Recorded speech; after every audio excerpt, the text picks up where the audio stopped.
Welcome in, everybody. It's Vince here from Before and After Talks, and I just want to start off this podcast by saying I am so sorry that we left you hanging on Red Dead Redemption 2, so I thought I might as well do it now.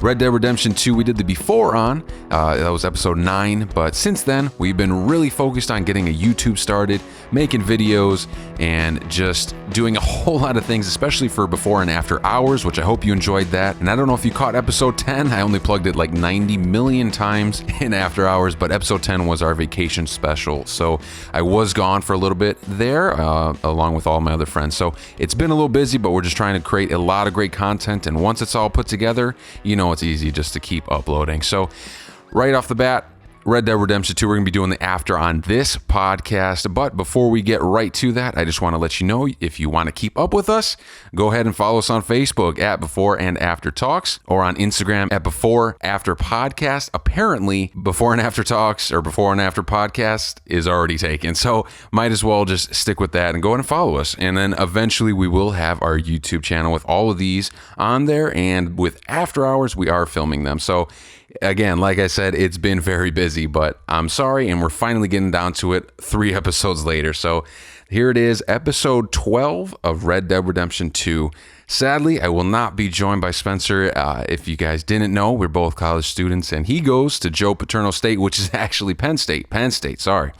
And I go to Illinois State. So we're very far away. Haven't figured out how to record with each other yet. So I had him send in some thoughts on Red Dead Redemption 2. We both bought it at the exact same time, and we both played it. I came up just a little bit short at finishing it, and I think that will go into my review on a negative end, but Spencer did finish it, and we're gonna get started. So Red Dead Redemption 2, it came out October 26, 2018, and it was published by Rockstar, and they created a generational game at that. And the first is back in 2010, so it's been a while, but that just shows you that they've been working on it for 8 years, and they put a lot into this game.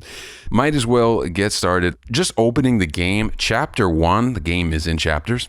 Chapter 1, super slow. Now, I know they're trying to introduce you to the mechanics, the controls, and it can be a little tricky. A Rockstar game, if you've never played GTA before, playing in that third person is a little bit more difficult, especially when most games are first person now or just a regular shooter. So this one had to really introduce you, and it really just showed the graphics alone, the landscape. It was gorgeous, and it still is gorgeous to look at. And when you first get the game, you're just itching to just do stuff. So to start out the game, Chapter 1, and you kind of have to ease through the snow. You got to go miles and miles riding a horse.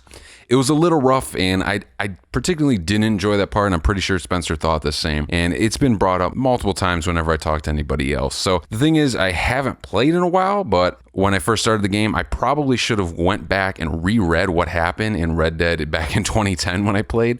But obviously, you can remember John Marston, and he's in Red Dead 2, but all the other characters are pretty much new for the most part, especially when I've totally forgot what happened. I also loved that you're like a visitor in the world of Red Dead Redemption 2. And what I mean by that is I saw it on a IGN review article, and they said you're more like a visitor because you show up and life goes on.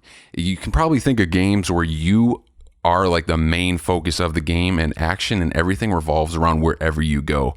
But in the IGN review, and I've done the same thing, you just sit and watch people, because especially in Red Dead, you can do literally whatever you want. So I just sat on a porch right outside the store, and you just watch people go without their day. There's no glitches. There's no them redoing stuff. They're just like, it's way too real. And especially if you're in first person, because you can switch back and forth, it's crazy. So you're just like a visitor in this world. Now, I just mentioned that you can literally do basically whatever you want, and that's good and bad. So it's bad because it can really extend the hours that you put into the game. It can really distract you from doing other things. And the type of player that I am, I feel like I have to do a little bit of everything. I don't want to just jump straight through the main story unless it's a game I particularly don't care about. But in Red Dead 2, all the hype around it, there was commercials and everything for it. And you don't see too many commercials for video games.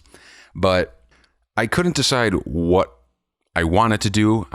Kept sticking with side missions, but the side missions were taking a while. And, if I was a little bit more patient with this game, I think I would have enjoyed it a lot more. I guess just a busy schedule or something like that. And all the games that I'm conditioned to play with and have been playing with, they make me want to just get through stuff and feel the achievement. But in Red Dead, you have to earn your stuff. You have to go out and hunt.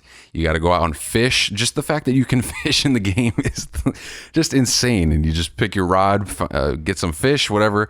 Super detailed, very interesting. So I feel like if you're going to go do those sorts of things, you should just do it in real life instead of playing it in the game. But anyways, it's also a good thing. Unlimited things to do.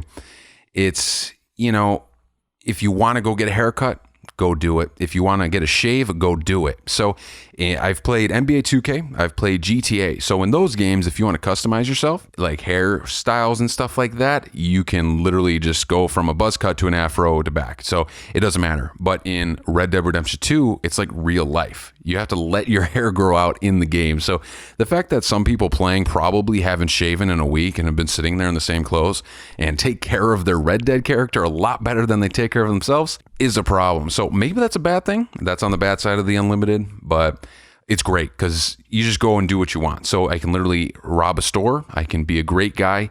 It's pulling from that Fable aspect of you can be good, you can be bad, in between, but it's pretty fun. And it's obviously a lot more things to do than in the first game. And if you're that type of person that just likes to relax and go with the flow and see what happens story-wise, then go ahead and do it because the game is basically unlimited. And I had one more bad thing I wanted to add that I just thought of. So in After Hours, I was talking with Billy. If you heard us, he loves to 100% games. I don't think I've ever 100%ed anything. It's just like too difficult. All the achievements, all the side missions, stuff like that. Red Dead Redemption 2, it gets down to a point where you have to look for buried dinosaur bones. And just the fact that you got to go look for it. And if you've ever seen the map, it's ginormous. So it's a little bit difficult. So it gets down to that, minuscule detail. And Billy couldn't 100% that.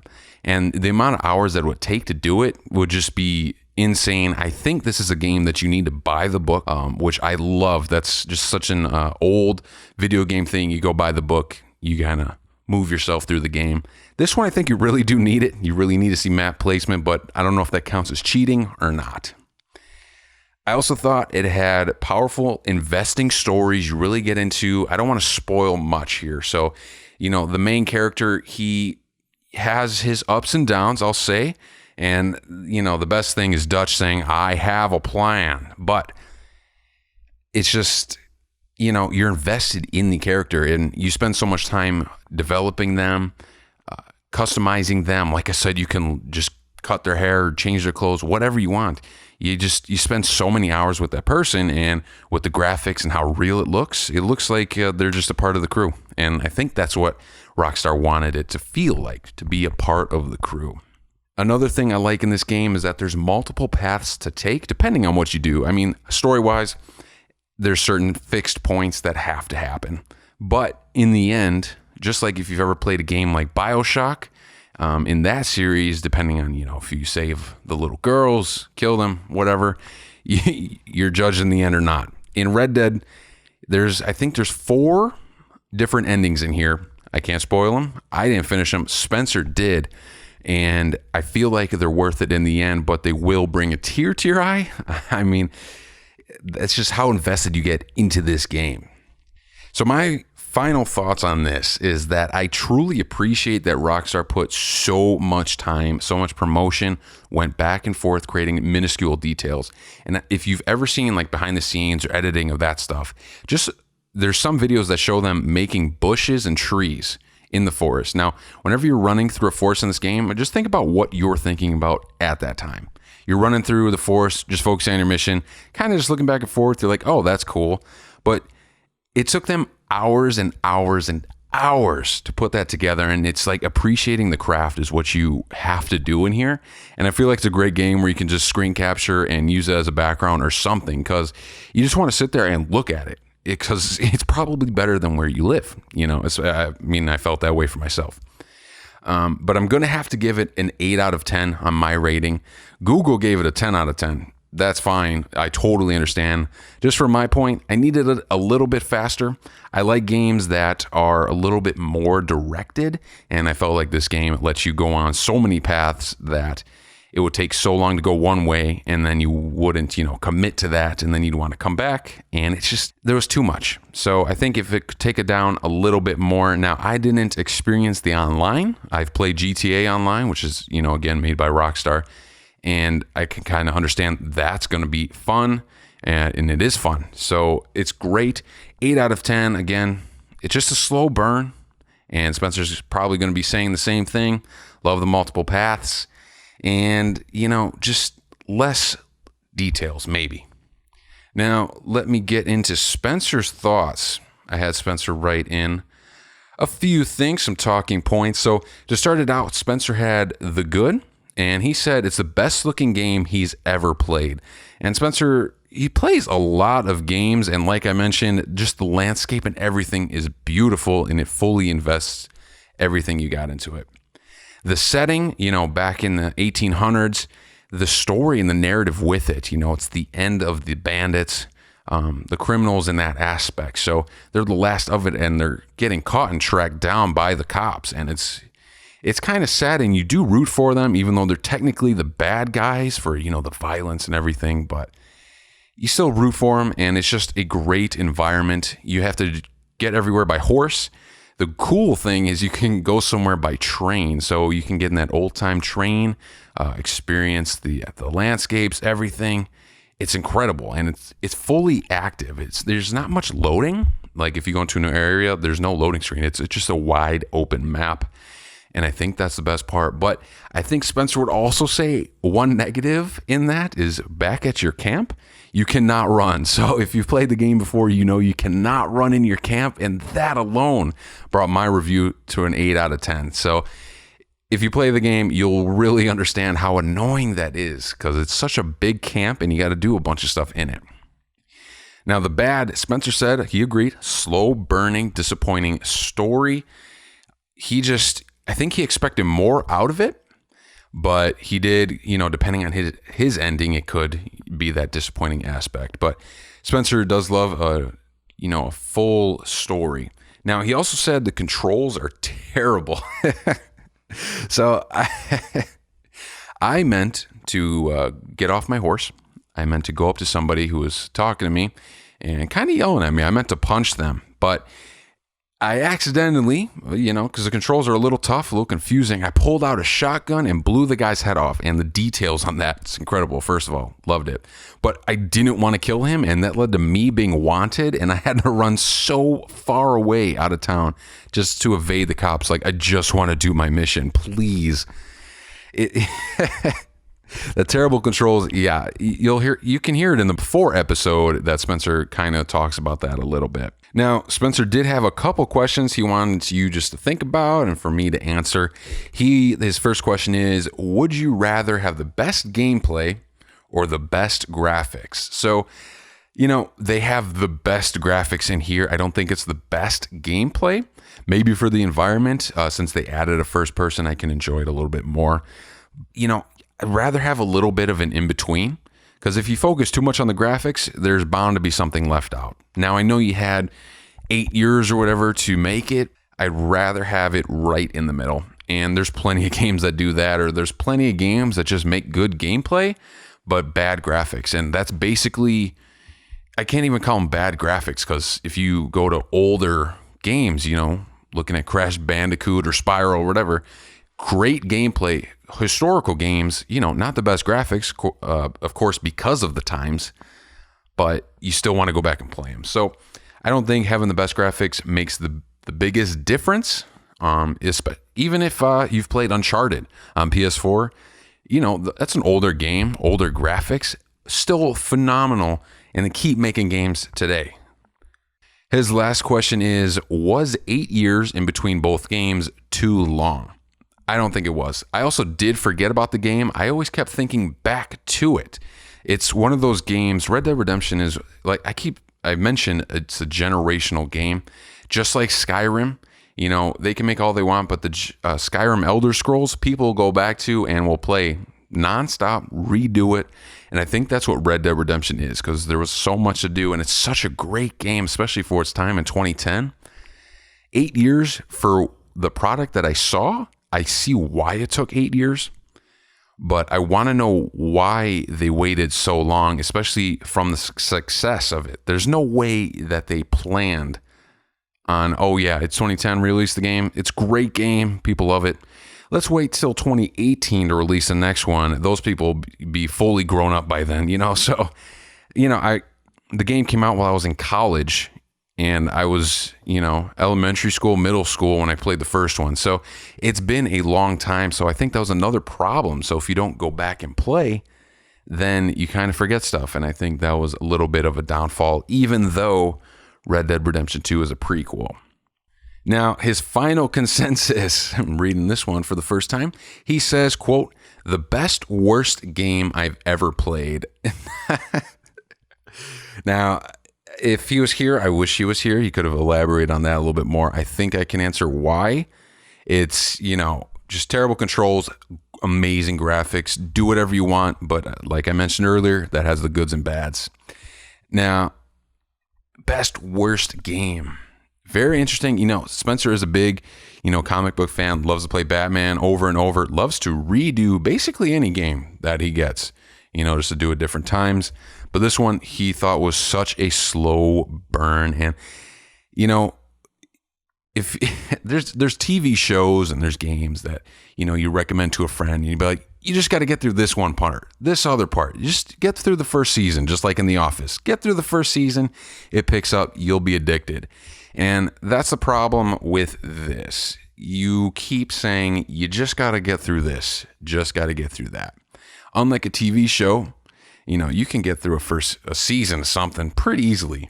But, the gameplay of Red Dead Redemption 2, just getting through this is a lot of time invested. And, you're putting so much time into a slow part. If you're not enjoying it, it kind of just ruins your passion for it. In short, he has some closing remarks. He just wanted to thank me, our kick-ass crew, and our listeners. Spencer did episodes 1 through 9, and then we had a vacation special and after hours he couldn't be a part of. And now, school's starting. He can't be on the podcast as much unless we find time to meet up. So I'm hoping to get him back on here, but he's been texting a lot. I've been showing him the numbers of you guys listening, and you're loving the show and stuff. So he's very thankful that this thing that we started just for fun is turning into something a little bit more serious, and it's just getting great reactions. Now that's both of our reviews. I'm going to take a quick break here, and when we get back, we're going to be wrapping this up. We're going to be looking at what's coming out for Red Dead Redemption 2 and a little bit more.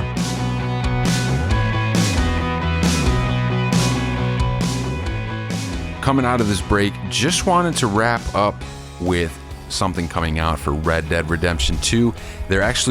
People are still waiting on their big anticipated summer update.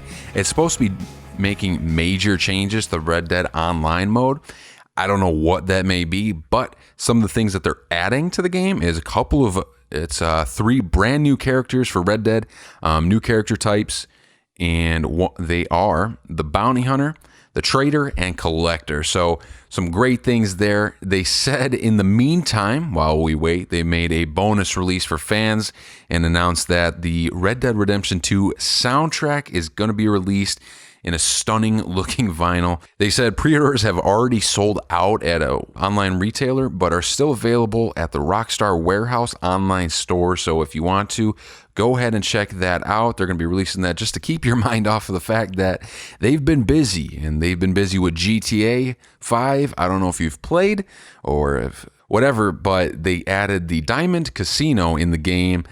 A lot of updates with that, a bunch of things to work on. So they've been busy with that. They're going to be finishing up the summer update very soon, and I think this game's just going to keep expanding, and it's going to stay around for a long time. In short, just wanted to wrap up Red Dead Redemption 2, fantastic game. But like Spencer said, the worst, best game he's ever played. There's plenty of positives in there, and there's plenty of cons in it. Definitely, I recommend playing the game. If you played the first one, you're going to love this second one. I just have some advice, and that is just to take it slow, be patient, and understand it will take time to get through stuff. And like I said, you just got to get through that little part, this little part here. Just do that and keep having that mindset and try and find the fun along the way. Don't just stick to the missions. Try and venture off and find new stuff. You can do whatever you want. So, and there's plenty of comedy in the game, plenty of sad stuff in there, and you're going to end up growing to hate Dutch, just like the rest of us. So with that, I'm going to finish up before after talks. We have an after hours already filmed, and it's going to be coming up and put on our YouTube channel. So go ahead and check out our social media pages just to stay updated with that, and click that follow or rate us on whatever platform you're on right now. For that, I'm Vince from Before and After Talks. Spencer would probably say, have a great one. I just want to say thank you for listening, and I'll see you next time.